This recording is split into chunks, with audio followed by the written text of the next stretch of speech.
Se você curte jogos de Lego e aventuras cheias de ação, provavelmente você já jogou ou pelo menos ouviu falar do Lego Indiana Jones. Esse jogo pega os primeiros 3 filmes e transforma em uma experiência cheia de humor, desafios e, é claro, muita nostalgia. E é sobre ele que a gente vai falar agora. Mas antes de começar, se você ainda não é inscrito no canal, se inscreva. O YouTube me mostrou que mais de 94% das pessoas que assistem os meus vídeos não são inscritos. Então se você gosta do canal e gosta dos conteúdos que eu tô trazendo por aqui, por favor, dá uma ajudinha aí e se inscreve, vai me ajudar bastante. Agora sim, vamos pro que interessa. Uma coisa que sempre me chamou a atenção nesse jogo é como ele consegue capturar perfeitamente o espírito dos filmes. Desde os pequenos detalhes nos cenários até algumas cutscenes muito engraçadas. E mesmo sem falas, o jogo consegue contar uma história muito divertida e muito leve. E não é só isso, a jogabilidade também tem mecânicas bem diferentes dos outros jogos de Lego. Principalmente com o uso do chicote, que serve tanto para atacar os inimigos quanto para interagir com o ambiente. E esse jogo aqui faz jus ao nome, porque ele incentiva bastante a exploração. Diferentes de outros jogos, aqui a gente precisa ficar bem atento nos cenários, porque cada fase tem segredos e áreas que só podem ser acessadas com certos personagens, o que incentiva novamente a rejogabilidade, que é aquele negócio que começou no Lego Star Wars de você ter que rejogar as fases com outros personagens depois no modo jogo livre. Mais uma coisa que eu sempre percebo em jogos de Lego um pouco mais antigos são os controles. Você sempre sente que eles são mais travados. E em alguns momentos ali da minha gameplay eu percebi que a física do jogo às vezes causa umas situações meio bizarras. Mas se tratando de jogos de Lego, acho que isso faz parte do charme dos jogos, principalmente dos mais antigos. E falando um pouco mais da adaptação do filme para esse jogo, é como ele pega os momentos mais icônicos e adapta de uma forma que funciona dentro da estrutura do jogo. A forma como as fases são construídas faz com que a gente reviva cenas clássicas, mas com aquele humor característico da Lego, que transforma situações tensas nos filmes e é algo engraçado no jogo. Outra coisa que vale a pena comentar é o quão variado esse jogo é em questão de ambiente. Você começa em cavernas cheias de armadilhas, depois passa por cidades, desertos e templos até navios. Sempre tem alguma coisa diferente sendo introduzida, o que faz com que nenhuma fase pareça igual a outra. E também tem o fator da nostalgia. Para quem jogou isso aqui na época do PlayStation 2 ou no Nintendo DS, tem aquela sensação de voltar a um jogo que te marcou na infância. Eu jogava ele no Play 2 e eu percebi que ele é um daqueles títulos que, por mais que sejam simples, ainda são muito divertidos hoje em dia. Aqui tem toda aquela vibe arqueológica com puzzles escondidos, alavancas misteriosas e segredos espalhados pelos cenários. É muito bom de você jogar esse jogo e sentir aquela sensação de exploração. O sistema de personagens também é algo que contribui muito para isso, porque cada personagem tem uma certa habilidade de exploração. Você tem um chicote para alcançar alguns lugares mais distantes e ativar alguns mecanismos. Também tem personagens pequenos que podem passar por passagens estreitas e os que usam ferramentas que podem consertar máquinas. Isso torna o jogo bem mais dinâmico e incentiva bastante a rejogabilidade, porque na primeira vez que você joga sempre tem áreas inacessíveis que só podem ser desbloqueadas depois. E um detalhe muito importante de lembrar é que esse jogo aqui também tem veículos. Eles são bem divertidos de usar até, bem mais ou menos,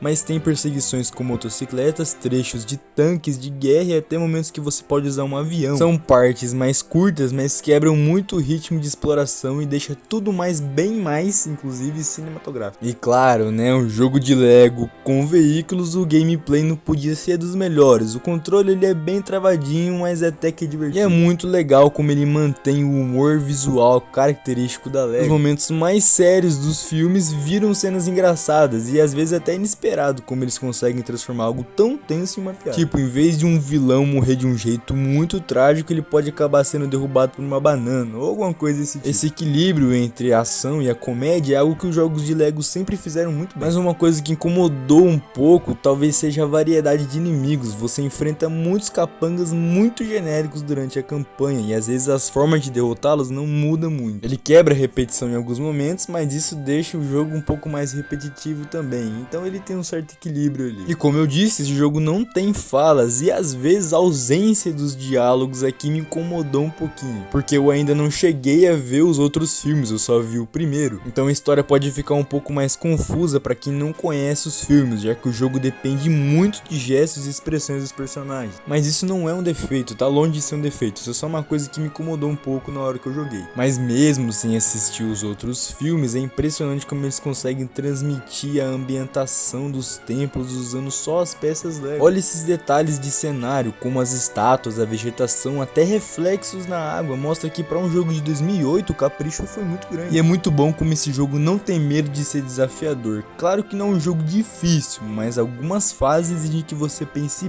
bem no que você vai fazer. Eu gosto disso e sinto falta disso nos jogos de Lego mais recentes, porque aqui você tinha aquele toque mais estratégico na gameplay e o jogo não ficava tão monótono. E os últimos jogos de Lego lançados são muito fáceis. É a mesma coisa que você ir jogar um FIFA, colocar no fácil e sair goleando todo mundo de 10-0. Não tem graça nenhuma. E agora falando um pouco dos personagens, algo que muita gente esquece, que o jogo tem uma quantidade absurda de personagens jogáveis. E não são apenas skins diferentes, cada um tem sua habilidade. Tem várias formas de terminar a fase dependendo dos personagens que você usa. E o que novamente quebra a repetitividade do jogo. E vale destacar a trilha sonora. Como esperado de um jogo baseado em Indiana Jones, a música original do John Williams está presente. E isso pra mim faz toda a diferença. Mesmo sendo um jogo Lego, a trilha sonora dá aquele tom mais épico para as aventuras que você vai viver ali. Você pode estar construindo alguma coisa ou fugindo de uma bola gigante e a música sempre vai encaixar perfeitamente. E esse jeito especial que os desenvolvedores tiveram em transformar aqueles momentos mais sérios em piada, deixa o jogo muito mais leve para qualquer um poder jogar, e eles fazem isso de forma brilhante. Seja algum personagem fazendo careta, objetos aparecendo de forma inesperada, ou as cenas clássicas sendo recriadas com um tom mais de zoeira, o jogo tem uma identidade muito própria nesse aspecto. E isso também faz com que ele seja divertido para quem é fã de Indiana Jones e para quem nunca viu os filmes. E uma coisa que quase ninguém comenta é que ele é um dos jogos mais autênticos que existem. Não no sentido de qualidade, mas no sentido de espírito mesmo. Ele tem uma vibe meio artesanal, quase como se a equipe da TT Games tivesse feito o jogo com uma paixão pura e sem se prender a fórmulas engessadas que veio depois com esses jogos mais modernos que não mudam quase nada, tendo algumas ressalvas aí nessa era mais moderna dos jogos de Lego, mas alguns que lançaram depois de 2010 sempre tem a mesma fórmula. Se você parar pra pensar, é sempre a mesma forma. Mas no Lego Indiana Jones você sente essa criatividade na forma como os níveis são construídos, como eles brincam com o humor sem diálogo, na simplicidade. Eu achei até ele meio parecido com um jogo feito por fãs e não por desenvolvedores. E cara, o ritmo dele é muito único, ele não tem aquela urgência de outros jogos de Lego que são mais apressados. Eu diria que ele é bem mais contemplativo, quase como se ele dissesse: cara, relaxa, curte o cenário, quebra umas coisas, monta outras e se diverte. E hoje em dia eu acho que tudo tem que parecer mais rápido, mais cheio de coisa na tela, e esse aqui não, ele te dá tempo e eu achei isso meio raro. E também ele não fica te afogando em combate repetitivo, como muitos outros jogos Lego.